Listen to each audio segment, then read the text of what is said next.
Welcome to Reddit Rewinds, the channel where we bring to life the strangest, creepiest, and most unbelievable stories from across the internet. Today's tale begins with a simple pair of sneakers found next to a dumpster, but it ends in a way you'll find hard to believe, okay? So, get comfortable. We're starting the story. Asterisk, my roommate found a new pair of shoes by the dumpster. We should have never put them on when guests visited our apartment. They always commented on the smell of something old, almost medicinal. We blamed the building's age, and after removing their shoes to come in, they'd eventually stopped noticing it. 3 years later, and I still smell it. Reminds me of hospitals from my childhood.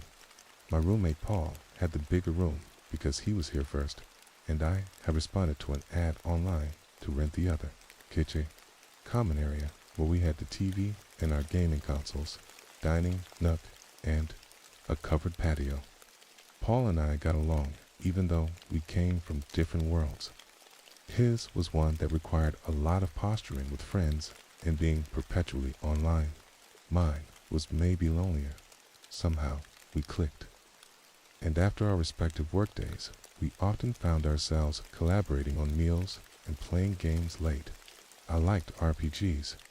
He preferred cop shooters, which I joined reluctantly because he got frustrated, yelled, and gave me side-eye whenever I suggested staying calm.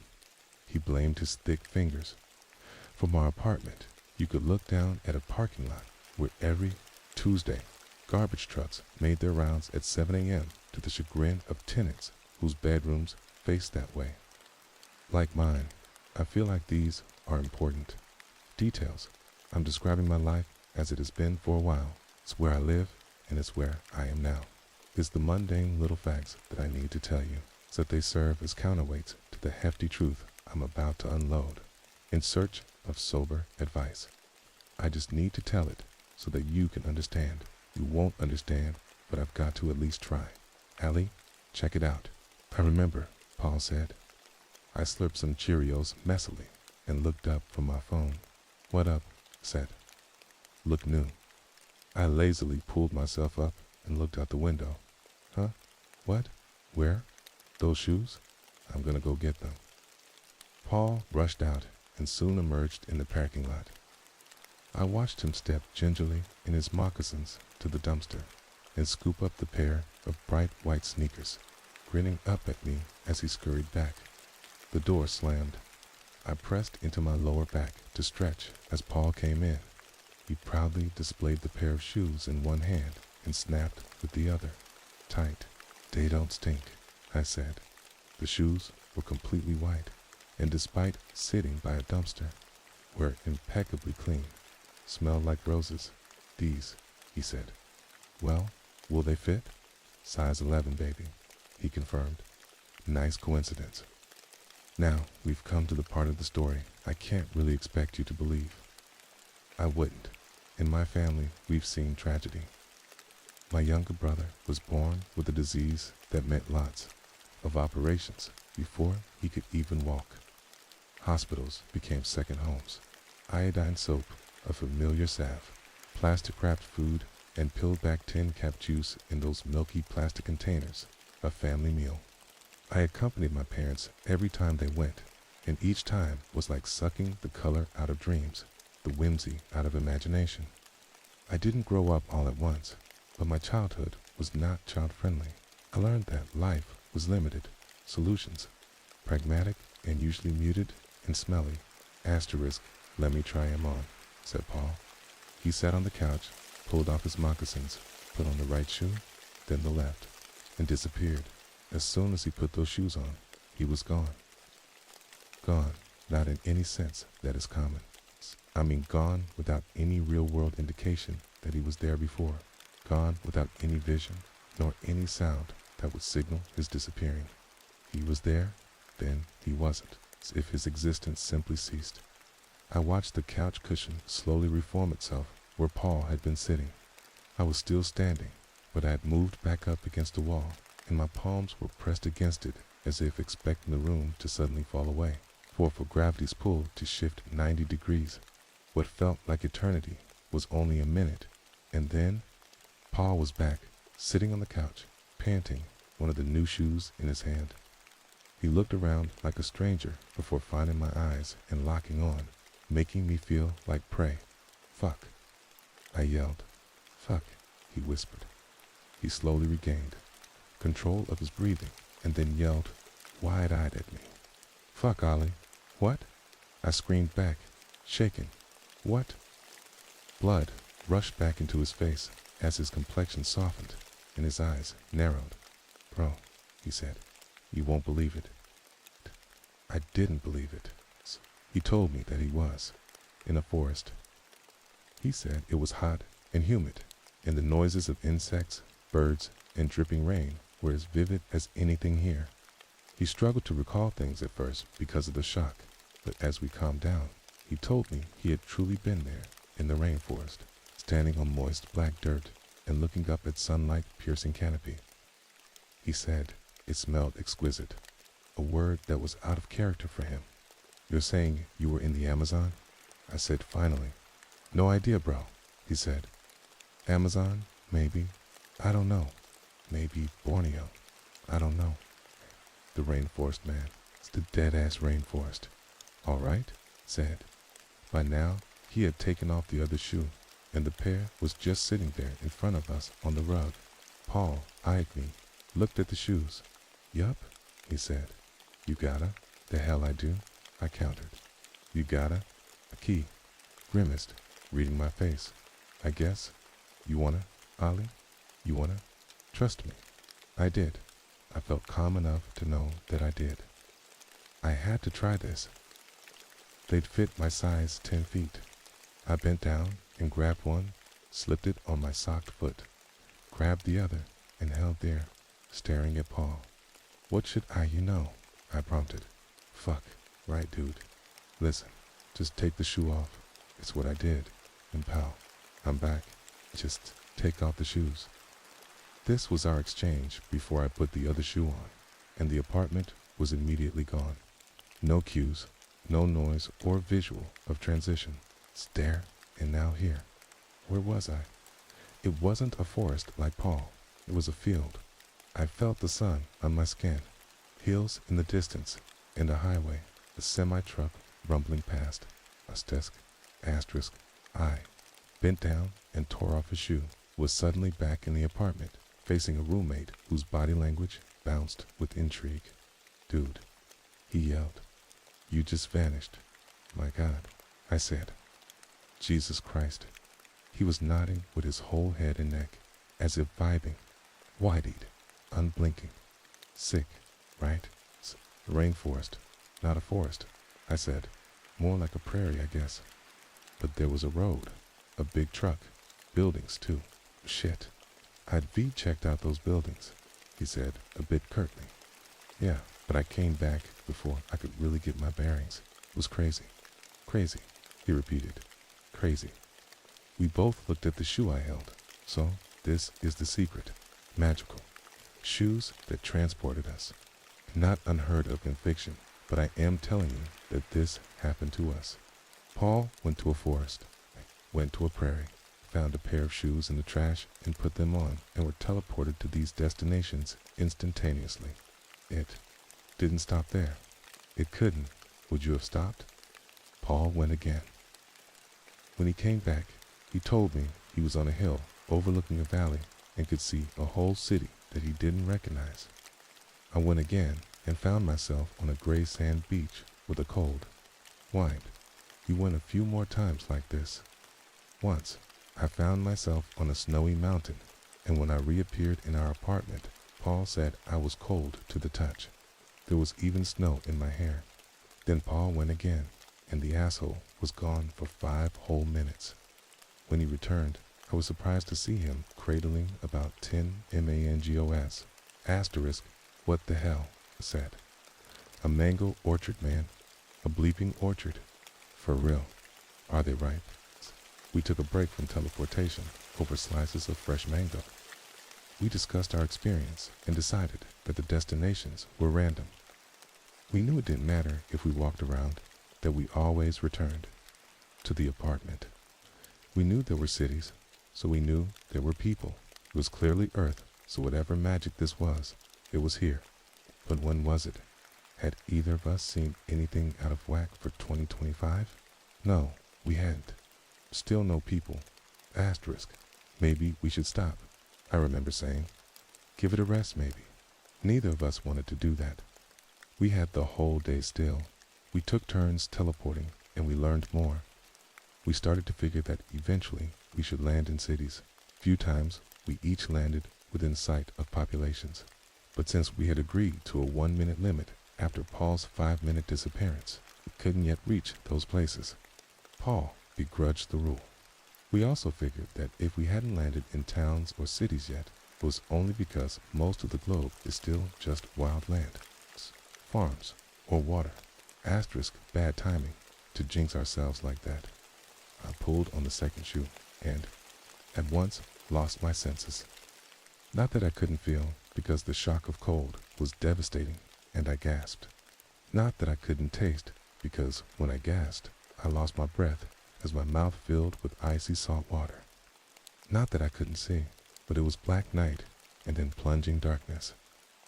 Not that I couldn't hear, but it was shrieking wind and then warbled frigid water in ghostly depths that seemed to tear me in different directions. I struggled, panic-filled, reach, but swim, I thought. Must breathe. I knew, but I could escape this.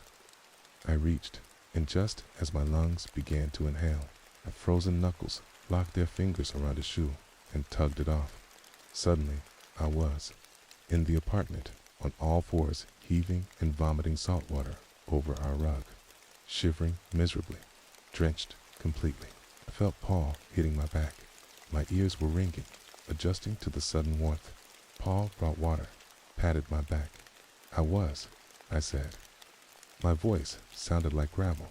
I was in the ocean, I think. Paul just stared, nodded.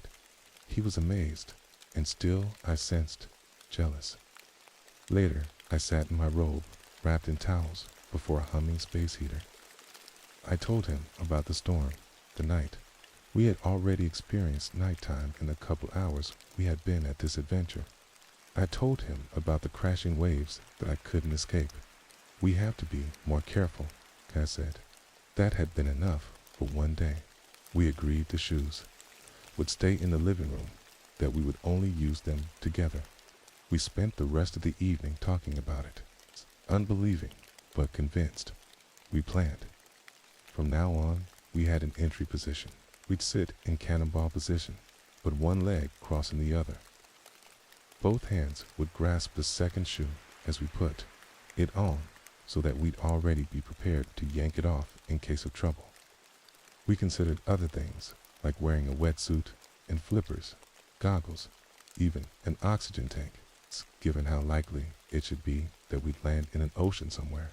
But ultimately, we decided to buy a large plastic sheet from Home Depot and lay it out on the living room floor to catch water, and to purchase a simple life jacket that wouldn't hinder movement when teleporting plopped us on dry land.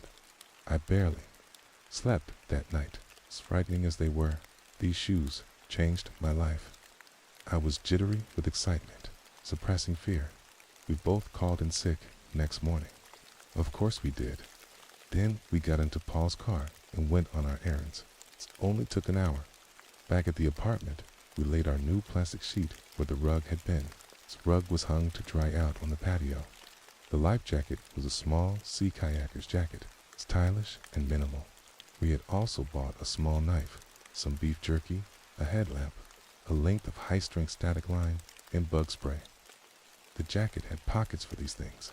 We also decided to pack my phone in the jacket. It had a better waterproof rating than Paul's, and my international roaming plan was less ghastly expensive than his if we ever landed somewhere with signal. We wanted to take photos and videos, but mostly it was to set the timer, as we'd agreed to increase the time to 5 minutes. So later, we'd increase it to 10 minutes. We shared a large breakfast of hash browns, egg, sausage, sandwiches, and dark coffee. Then the adventure began. As the morning progressed, an area of our living room began to look like a naturopath's collection. On each trip, we'd bring something back: a rock, a branch, a flower, or bundle of grass. Dirt, or sometimes trash. It was shocking how rarely we landed close to people, yet how often we found trash. It became clear that we were hitting places all over the world. Wrappers with Chinese lettering, a grocery bag with Tamil. The phone translation app said French, other languages we'd yet to identify. On one trip, Paul was gone over 5 minutes. I began to worry. His phone rang, and I picked it up. Allie, it read. I accepted. Paul, I said, haltingly. Brew. I heard him yell. It was a perfectly clear call. Paul, I exclaimed. I stood and paced. Paul, where are you? I'm not sure, but I got bars, bro. So, I'm calling. Any landmark? What's the climate? Pretty dry? I think I'm in a desert, but there are power lines I see. I guess a cell tower's close. So, my hand was in my hair, as if calming my mind. Clear skies, he said. Maybe you're stateside somewhere. Southwest. Take a photo. We can reverse image search back here again. Or wait, just open the map app. I downloaded a ton of regions last night. Hold on. I waited a few seconds. No dice. No internet. Just calling. GPS shows I'm nowhere, he said. Damn. Yeah. Hey, Ollie. What's up? Sten. He appeared almost exactly where I was pacing, and I bumped into him, knocking us both to the plastic-covered ground. We laughed, MANIACALLY, when we calmed. He showed me some photos he'd taken. Gia Gasa, eat your heart out, I said. Huh? You know, that Google Maps Street View game? It shows you a street view somewhere on the planet, and you guess where it is by dropping a pin on a map. Whoever's closest wins. I played with colleagues a few times, as an idea, said Paul. We created a map, named it Jumping Jimmy's. Then we did a reverse image search on one of the pictures that Paul had taken with my phone. While it wasn't inclusive, it gave us some lookalikes. Could be that one. Red sand in Saudi. I said. But look at that rock. A bit too unique. You would have seen that. Swan. Devil's Desert. Not sandy enough. Namibia. No. Wait. That one. Paul exclaimed. What's that? Oh yeah, that looks good, says Atacama, Chile. Yes, that's it. I'm sure of it. Mark it. We chose a series of icons that we labeled by the percentage of how sure we were of each location. 90% on the Atacama Desert, green circle, elation welled up in my heart. I had always loved to travel, and now I was traveling the world. Incognito, Paul and I were prepared, ready, and eager. We thought we anticipated everything, if only we'd kept our guard up. Asterisk by evening, many colorful icons dotted our map. We had taken dozens of photos, one of Paul's toothy smile beside a grinning shepherd on a mountain road somewhere in Kyrgyzstan. Another of a group of people at a bus stop in a Colombian town. Paul envied how often I landed with people. Yeah, you always get the good places, Paul said. I just get trees and hills every single time. As puddles pooled on the plastic tarp in our living room from a handful of times we found ourselves swimming. Paul wanted to visit a city, but I wasn't. Ready to increase our time limit enough to walk to one or to board a bus, like in Colombia. We had to take it slowly, and I knew that if Paul would be patient, we'd land in one. But then it finally happened. Tokyo is the largest city on Earth, with a population over 30 million. It's fitting then that it was the first big city we happened upon, or that I happened upon. I have learned to rein in my expectations when slipping on the second shoe. In less than an instant, I was teleported onto a narrow road, remarkably carless and calm, staring up at skyscrapers glinting in sunlight. I recognized Japanese on the shop front and English accompanying all the street signs. In fact, I'd been to Tokyo before, and so the sight was familiar. The sight of me, however, less so, at least to a curious couple ogling me. I realized A foreigner in the middle of a Tokyo street wearing a life jacket packed with survival items and awkwardly sat. Hugging his knees and grabbing a shoe would look bizarre. Asterisk. I scampered to my feet and out of the way of a stout little delivery van driving past. I smiled at the couple who continued walking. I retrieved my cell phone. It's 9 minutes, 04 seconds left before I should remove a shoe. Something immediately caught my attention, the sweet scent of tempura frying. I located its source, a small restaurant with ubiquitous Norin fabric hanging to mark its entryway. I was in Tokyo. I loved Japanese food. Loved it. Absolutely. Here I was. I had to, right? We couldn't control where we landed, so who knows when. I'd happen upon Japan and Tokyo itself. Again, I found my hands searching my chest as I realized I had no money. We should have been traveling with credit cards at least, but they pay with cash here mostly. And practical to travel with every currency though. It's practical to expect a currency exchange. Then it dawned on me, to my shame and to my joy, that I could dine and dash without so much as a step to flee. Parted, the Norin to enter. Konnichiwa. Hello? I sat at the bar in the narrow locale, removing my life jacket ashamedly and hanging it on a hook underneath. I ordered the tendon by pointing. The aroma, the delectable, crispy vegetables and shrimp, beautifully crisp and umami flavors. As if waking from a dream, I remembered Paul and quickly checked the time. I was already 10 minutes overdue. With averted eyes and utter embarrassment and shame for what they'd think, I snatched my life jacket and ducked under the bar, removed a shoe. Son of a bitch, yelled Paul. Where the fuck were you? Was freaking out, man.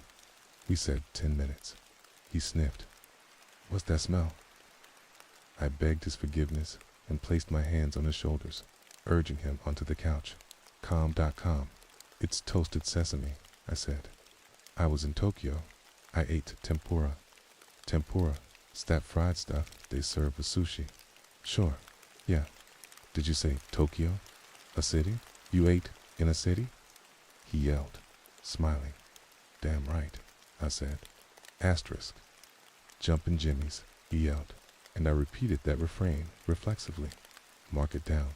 A city, you lucky bastard. Loki smells insane. You lucky asshole. And you didn't bring any back. Damn it, I said. I'm sorry. Paul, I didn't think about it when I saw the time. Yeah, all good, man. I want to land in a city. Paul's eyes were on the life jacket, but not really. They were distant, imaginative. I couldn't tell if he was more happy or more envious. Long stares are tough to decipher. You'll get there, man. I promise. We'll get you there. For a moment, annoyance crossed his expression, but it didn't linger long enough for comment. Yeah, he said plainly. We jumped a few more times, and then Paul said he wanted to take a break. Envious, it turned out. He was sulking, disappeared into his room without too many words between us. I figured he'd just have to let it settle. Hey, and we'd be back at it in the evening. I fixed myself a sandwich and ate it while observing our disorderly living room. Souvenirs, laptops, wet plastic. Then I retired to my own room, surprised to feel tired. I think the jumps take it out of you. I sank into willful sleep. When next I woke, it was dark outside. I'd slept the whole afternoon. Clock read 9 p.m. out in the living room. Everything looked the same. Paul's door was shut. My mouth felt dry, and so I poured a glass of water and leaned on the counter, marveling at our mess again. Then I saw the shoes were gone. I set the glass down and skipped to Paul's door. Knocked. Paul, you awake? I opened it. Paul, not there, as I rushed back into the living room and started appending cushions in search of the shoes. It was like watching an actor in a movie you've already seen. I knew he'd taken them. I knew he'd jumped. The life jacket was on the floor. I retrieved my phone from a pouch. Idiot, I thought. You left it. No missed calls, no texts. Called Paul's phone and heard it ringing in his room. K, idiot, I said to myself more sharply. How long had he been gone? I looked for any new artifacts, any notes, or new pins on our Google map. Nothing. I checked the tarp, which was mostly dry now. His car was still parked outside. I opened our front door and stuck my head out. Highway was clear. This son of Savage. Straight up donned the shoes and pieced. I said aloud. In anger, I sounded more like Paul than myself. Oppressive silence seemed to coalesce. Tet was a bit more humid than normal all, the extra salt water. Suddenly, our pile of artifacts and souvenirs seemed nasty, so I grabbed a garbage bag and shoved everything in, tied it off. I was helpless. Hours went by. It was 3 a.m. by the time I felt tired again. My eyes stung, drank some water, and retreated to my bed, where I finally let myself pass out. Beep, dash, beep, dash, beep, dash, beep, groggy and petrified. I calmed myself when I realized I was just waking up.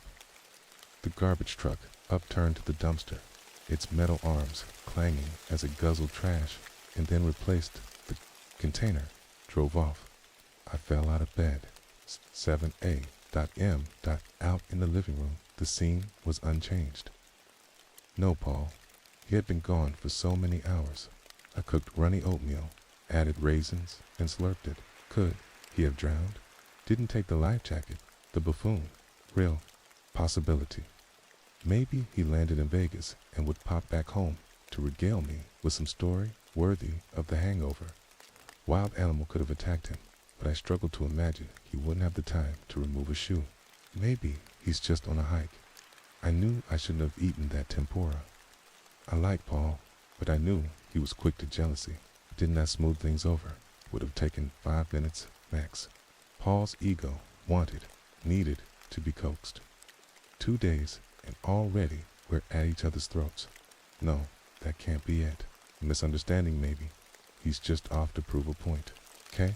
Don't fuck with the rules, Allie. He'll tell me. Tell yourself. Man, leaving precautions behind. No phone even. God damn it. I was chewing on a raisin, the wet oatmeal juice resting in my mouth, awaiting to be swallowed. Waiting. It was staring at the plastic sheet on our living room floor. One moment, that's all I was doing. The next, I was staring at a body, face down, shirtless, holes in his back, blood pooling, some dripping down the torso. White shorts, pockets outturned, stained. One white shoe, stained. The other, foot bare and dirty. Thick fingers, bent and broken. On one hand, the way jumping works, it makes it seem that this body had been there for as long as I had been looking at that spot. Odd that I'd been staring at it while I slurped cooling oatmeal. That I should feel guilty for only plunging into nightmare after the body appeared and not before Paul. Paul's body, his hair, his broken hands, the smell.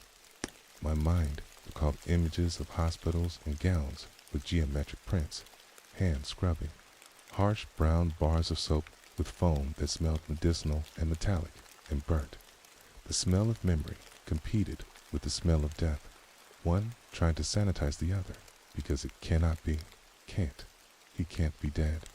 Oatmeal dribbled down my chin before I could close my mouth. Suddenly tasted like raw meat, and I spat into the sink. I became aware of my pounding heart playing catch-up.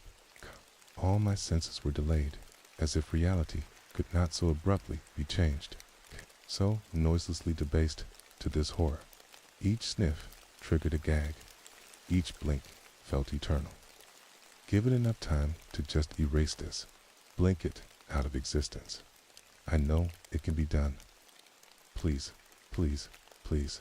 I write this anonymously. My name's not Allie, and his is not Paul, but I need help. There is a body, shot to death, laying on a plastic tarp in my living room. There's only one shoe, the other is gone. No one will believe me. What do I do? This ending gives me chills. Imagine living in that apartment, knowing your roommate's corpse could just materialize out of nowhere. Personally, I couldn't last a single night there. What What do you think happened to the second sneaker? Share your theories in the comments. They might be even scarier than the story itself. And if you enjoyed this one, don't forget to subscribe. On Reddit Rewinds, new stories come out every single day, and tomorrow you'll hear another rewind into the strange and the unexplained.